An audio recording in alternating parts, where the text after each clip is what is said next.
so we left. And then today we'll see what happens. We're good? Oh, all right. Well, welcome. Once again, AccuHealth NJ Notcast. So last week we spoke about don't give in to your thoughts, give in to your dreams. And that is like how kind of like thoughts impact us and create stress. The follow-up to that, because we've had quite a bit of discussions about it, especially with our patients going through IVF, is it's not in your head, it's in your brain. People say it's in your head, it's in your head, you're psyching yourself out, blah, blah, blah. As we know, it does impact, but the way our thoughts impact us creates stress, and disrupting hormone is cortisol, which throws off how the brain communicates with the reproductive organs. So when we say it's not in your head, it's in your brain, what we're talking about is how we feel about it. I mean, even I myself can say that I feel the tension as I'm not going through it, obviously, but as the patient approaches their transfer date, I feel a little anxiety. I can't, and it's not a lot, but we do have a lot of people going through it, so it does kind of accumulate. But for the patient itself, it is about, the stress, the depression, the disappointment, the isolation, and all these things are not helpful. So when people say to you, oh, it's in your head, it's in your head, yes, it's dismissive, but it's not in your head, it's in your brain. Brain chemistry being very important in a situation like this. Right. And so when you say it's in your brain, what structures are we specifically talking about that people can again, visualize? we say the hypothalamic pituitary ovarian axis. So the hypothalamus releases gonadotrophic hormone, which tells the pituitary gland, the ovaries what to do. But the thing is, like, it can't sort of connect with the pituitary gland if we're producing cortisol. Right. And as you know, thoughts are very complicated. Emotions are even more complicated. Yeah. Even children, they melt down. Why? They don't have the words to explain and communicate their feelings. And I guess as we get older, it's harder to share those thoughts with people who aren't going through it. But there's no doubt that the acupuncture does cut down the release of cortisol through the endorphin release. Yeah. But the thing that we're finding here is that we don't want acupuncture to be just another thing you have to do. We don't want it to be a list, a pile, another thing on a pile of crap that's stressing you out. So we as practitioners really need to reach out and ask the patient, what is it that we can do? Because really, at the end of the day, acupuncture is a pleasant experience. It should be, right? You know it, I know it. But how do we help the patient get to that point? How do they know that it doesn't become another thing to do? Because it never was that up until recently. So that's like a current sort of practice conundrum that I'm facing, is that I'm hearing from patients, oh, just another thing, but it was never meant to be that. It was supposed to be the opposite of that. Right. Yeah. Yeah. I mean, a couple of things to that. I mean, one, just to give patients a little bit more background into how thoughts, because it's the HPO, right? The hypothalamic pituitary ovarian axis. But as you mentioned the other day in our conversation, it's actually like a little A in there, right? Yeah, it's adjacent. Yeah. And so, which is good for people to know, because everybody knows like fight or flight adrenaline, right? So when you think about it in that context, it's not as mystical anymore. Why? Because it's the adrenal glands that are creating the cortisol, which is causing the issue. Yeah. So when we're talking about why like these auxiliary things about your thoughts are important, it's because we're essentially saying don't put yourself in fight or flight before your IVF, because that's what's creating it. In terms of the time issue, I think that's just a product of the time, right? Like yes, we are practicing our art, but the world still moves on. Quite frankly, not to get too esoteric, but time is money, and when there's less money in the economy, people have less time, and so they can do less things, and so unfortunately, people have to start making decisions, and unfortunately, it's a common cultural critique that Americans don't take care of their health in general. Well, true, but let's just say that the product of modern society, we know, right, that hormones do weird things. We know that indigenous people in the Amazon will use breastfeeding as a form of birth control, right? So the longer you can keep the child breastfeeding, the less likely that you are to get pregnant. In a modern society, right, we're not roaming around the woods anymore. And frankly, the advent of agriculture, now we're kind of shackled to a plot of land, crops, a desk, right? That's one big thing. Like if you're working an 8 to 10 hour day, right, that's going to add up, right? We're seeing one of the things is that employers are initially, not even initially, it's like off the bat, fertility benefits is part of it. So you're kind of going into a job knowing that it's going to impact your fertility, and it's like the golden handcuffs. And we're not making judgments here. People want to work, you don't want to work. It's not easy, single income, dual income, whatever works for you. But what we'd like for here to be is sort of like a reprieve from that all, right? Like the 20 minutes, 30 minutes that you're here you shouldn't be occupied like, oh, I gotta be somewhere, I gotta do this, or I gotta get there, or I gotta have to do this one thing for this event. It's really about taking the time. So when we say it's in your head, it's in your brain, it's again dismissive of us to tell you to do acupuncture without explaining that in that time frame we are trying to balance the brain chemistry. But that's a big piece of it. Managing the stress of, even I said, like, even till the day of transfer, I'm a little nervous about it too for my patients. I want them to be successful. I don't know what the end result's going to be, right? So if we're creating an area where that's not problematic for you, it's only about 20 minutes where you can kind of shut it down and not be bothered by it. The other thing that we're doing that's really important is we're increasing circulation to the ovaries and the uterus to improve the function. So if you want to have a better transfer success, that's where acupuncture, if you read we even have a brochure that prints that it's 100%, 120% successful. It's just numbers, but the fact is, the treatment is to boost your overall success. Not make you stressed out or uncomfortable. Because believe me, listen, if acupuncture is stressful, please don't come. Because you're doing the opposite. You're wasting time, wasting money. We still want to help you, but part of it is trying to help the patient internalize that they have to take the time of priorities and not be bothered by their thoughts. So when we say it's in your head, it's in your brain, we need to, you can take time to regulate your brain chemistry. It's a lot harder. It's called meditation, but, or, being come here.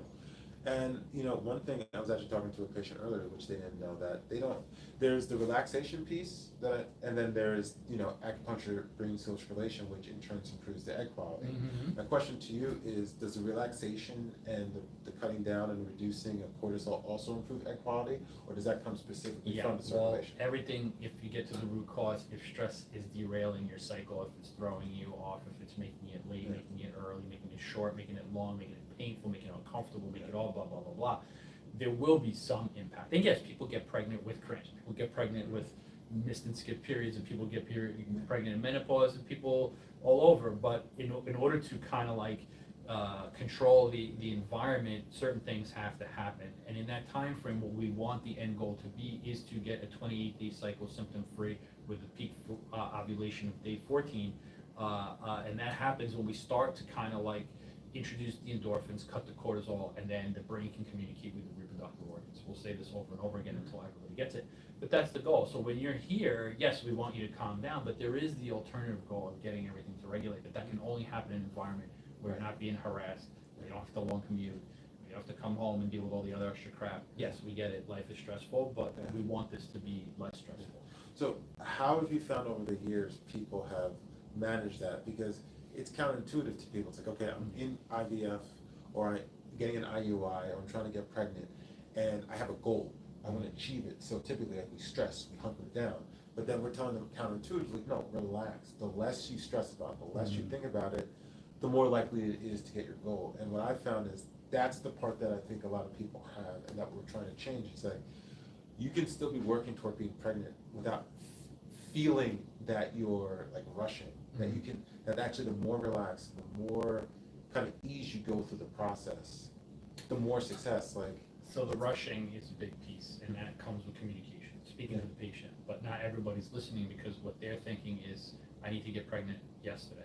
It's a pressure that they've been put on. They've been told that their eggs are bad, they're running out of time, they're too old, their mother-in-law's on their ass, the bitch at the baby shower, and these are all just things that we hear from patients, say, not making it up to be funny or misogynistic. But this is what we hear from patients. Women drop out of the workforce and isolate themselves. So there's no answer to that question, right? It's either work or it's not going to work. So the experience in this practice is not the one and done. It's the failed 5, 6, 7, 8, 9, 10, 11 times. And sometimes you just know as a practitioner, there's nothing you can do. There's nothing they can do upstairs, and it's just a numbers thing.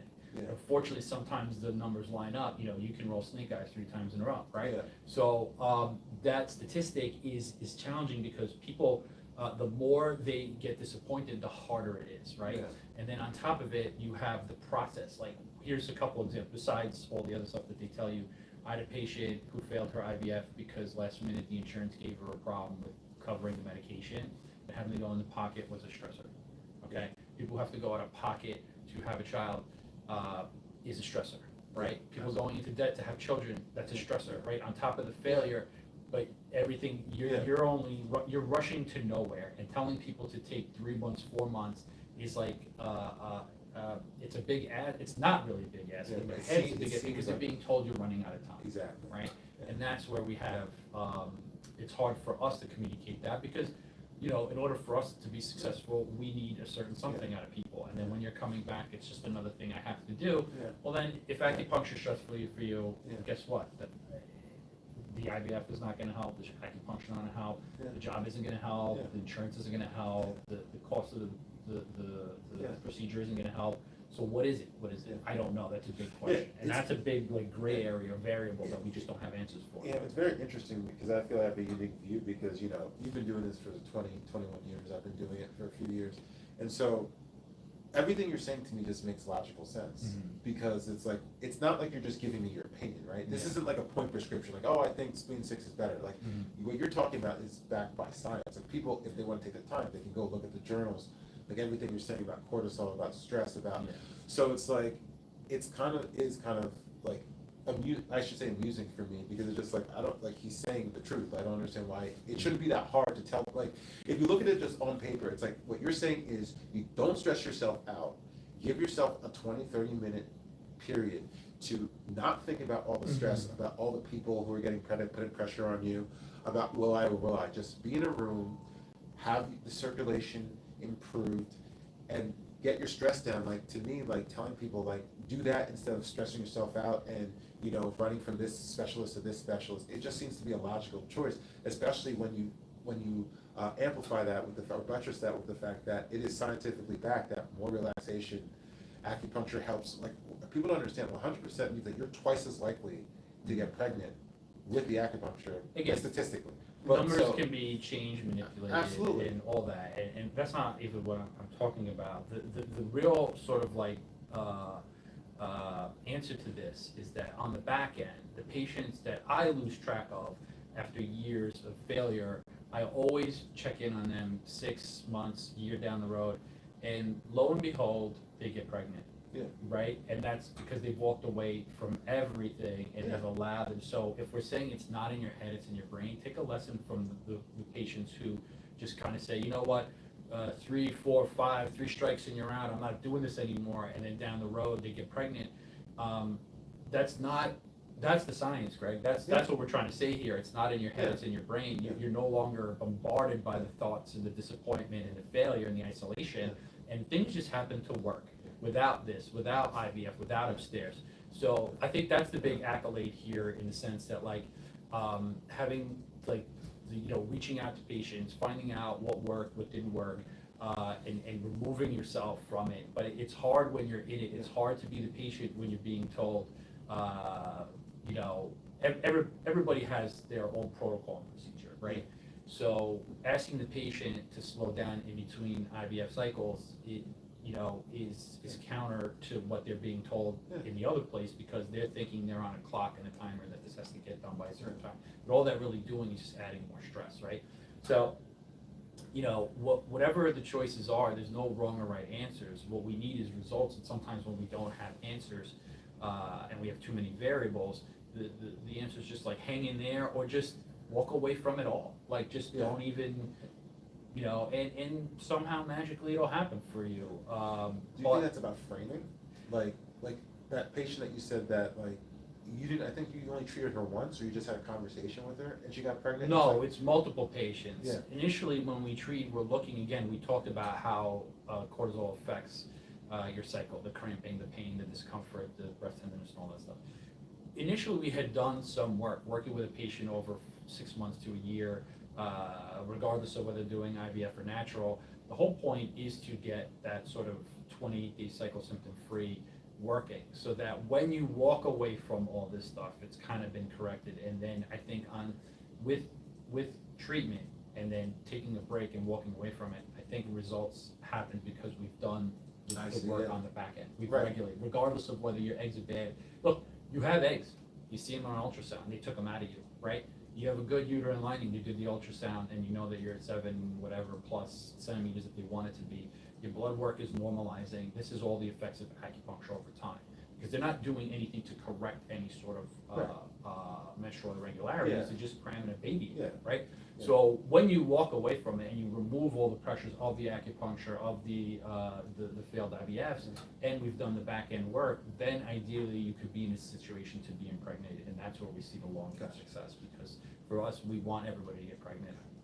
Right. So sometimes checking in with the patient that you lost track really gives you that perspective to say that maybe sometimes even the acupuncture is too much sometimes. Right, so then, we understand people are gonna interpret it, they have their own lives, they have their own schedules, so we can't tell them how to fit acupuncture in their life, we can encourage them, but let's say you had a magic wand, and you can say, this is how I want my patients to view their acupuncture on their fertility journey. What would you say that, this is the mindset that I want you to have? Well, it's I tell everybody, right? 20 minutes or 30 minutes in the room is your time. It's your time to shut things off, remove yourself from any outside stimulus. We go back to don't give into your thoughts, give into your brains. We don't realize as beings, we are creative. We have hobbies. Maybe we paint, maybe we do mosaics, right? If you have a hobby, that's a really good time to kind of like work over, think about things creatively, paint a picture, paint a rainbow, milkshake waterfalls, all that stuff. It's silly, but really that's where the brain really thrives. Right? We create this sort of like, our ability to perceive thoughts beyond the concrete realm is really our ability as human beings to kind of thrive. But when you're like on a timer, when you're calculating, when you're keeping a list, when you're analyzing, that's not where the brain thrives. That's where the brain's operating. And on an 8-hour day with extraneous stuff, and in life, what you realize is that your brain's kind of stuck in calculation list mode more than it is in that creative space where you can kind of, even you can manifest the idea. I have patients, a lot of patients do well when they have like a guided fertility meditation. I don't know what it is. I mean, I think it's suggestion. Obviously, that's a big thing about it. But if somebody were to the magic wand, right, is for me to allow the endorphin release to open up and kind of regulate everything, and the patient to get pregnant naturally on their own in between cycles or months down the road when they walk away from it. That's the magic wand, right? But we as the doctors and us as the patients have to eliminate or remove ourselves from that constant bump of like disappointment and failure. And that's where we're bringing it back to. It's not in your head, it's in your brain. So you're looking at it more from the fact that patients should look at this as something that they get to do, rather than they have to do. Meaning that I could just be doing this IUI, IVF with my egg quality just standard issue, my menstrual cycle out of whack, but I get to come here and fix those things by just relaxing. Like, by just like literally taking a nap, like. You know, there's that conversation, there's people that just don't do well with quiet time, right? Like people who always have to be, oh, my mind doesn't shut off. I said, well, you have to try. You have to like make an effort. I'm not saying shut your brain off, it's just pivot in a different direction. Like, what do you want to do? You want to, you know, explore the high seas or go to a beach or, you know, whatever that is. That's the mind's playground is vast, it's limitless, it's infinite. You know, And you I- could be thinking of a trillion other things besides like, you know, your lists and what. And what I've observed, I don't have any children of my own, but I know you have your litter, like, there'll be plenty of time to stress out about lists and other things once you actually have the child. So why don't you take the time now to relax? So that's a good point, Greg, that you brought that up, because here's what we're saying now. You're prioritizing and I get it, life is busy and people have careers and people have overhead that they have to meet, but if you're prioritizing your work over your health or your ability to procreate, you are now putting the fertility on second and then prioritizing work on top. There's a baby coming. That being has to be prioritized. Yeah. And another thing that's being prioritized or not lack of being prioritized, is the intimacy. Right? There's one way to make a baby, it's cheap and it's fun, and we emphasize that. If you got nothing to lose, then go for it. But again, the mechanical and chemical signals from the act actually improve IVF. And I say to the patient, you know, prioritize intimacy, go for it, use the IVF as a backup, right? And that's important because, again, everything comes before that. And I think what we're seeing is that, you know, the one way that you procreate has been robbed from you and then the stress kind of covers it up, and it's not even a non-factor, you know? Yeah. And that's an important thing that we want to do, is emphasize and prioritize intimacy, because you're gonna prioritize an infant when it comes. You don't want your Exactly. boss can take Yes. a second seat to that. Yeah, and with that, you're kind of saying that, like, you don't want to put the unhealthy pattern before the baby's even here. Mhm. Like, if you're not going to take time to take care of yourself and to prepare like a good host home for the baby, like, what makes you think you're just magically going to snap into it once the Yeah. baby's actually here? Yeah. And to your point about the intimacy, it made me go back in my mind and think, I feel like some of the best success stories I've seen here, or like when somebody's had something difficult and they turn it around, are actually, it doesn't happen often, but when the husband and wife come together, Mhm. right? There are Yeah. a few times that, you know, we had that one case with, they had, you know, they had like, a termination of a pregnancy. And like, Right. you told them to slow down, and that they actually came together, and she actually came back further than she would have Yeah. otherwise. So That's I a feel good like- example, like the introduction, if we're talking about frequent miscarriage, where people don't pursue IVF. Some people have miscarriage and go for IVF because they feel like it's an egg quality issue, which it is to some degree, but it's a statistical anomaly. But also, what we want to do is treat the patient, improve egg quality, and have them be successful after that, outside of any sort of intervention. And we see it there. It's like, you're not infertile, you're not, you know, there's not a problem. We just have to kind of correct it, and we see it when the patient's successful, outside of any sort of IVF factors involved. How much of that relaxation you're talking about is just deprogramming themselves from you're too old, you're too this? Because I feel like that, Well, I mean, yeah, I mean, we tell them that, but again, people aren't listening. People just want results, right? Yeah. So to kind of like communicate that, to understand they're not listening. So really what you just have to do is just, you know, apply the procedure and hope for the best, Right. right? Somebody who internalizes it magically, yes, they'll have better results, but sometimes it's hard for people. Like, if we're saying don't give into your thoughts, give into your dreams, or if we're saying it's not in your head, it's in your brain, that is a very complicated, if you can't give yourself a break from your own thoughts, how are you gonna reprogram yourself, right? So one of the beauties of acupuncture is like an induced meditation. If you let it, if you get into that state, that 10-15 minute mark where the endorphins hit, that's where you don't even have a choice, and it's induced meditation, and you go into that. So we're helping you get there. But it's a long windup before, especially for the people who have trouble with quiet time and don't shut their brains off. Sometimes you just don't have a choice. Sometimes the treatment just kind of takes over. yeah, makes sense. So if there was one thing that you want people to kind of shift their perspective about making this a priority, like what would that be? Like, what is the thing that they're not seeing besides like they have to rest and that they have to, again, give themselves that space? Like, what do you think it's fear that, like, they think, oh, if I don't rush, that it's not going to work? Like, what would the one thing that you'd want the patients to take away from this to kind of Slow shift their down. perspective? Slow down. You're not infertile. They found the eggs. They're there, right? They took them out of you. They put them in a cryo deep freeze. They put them in a petri dish. They fertilized.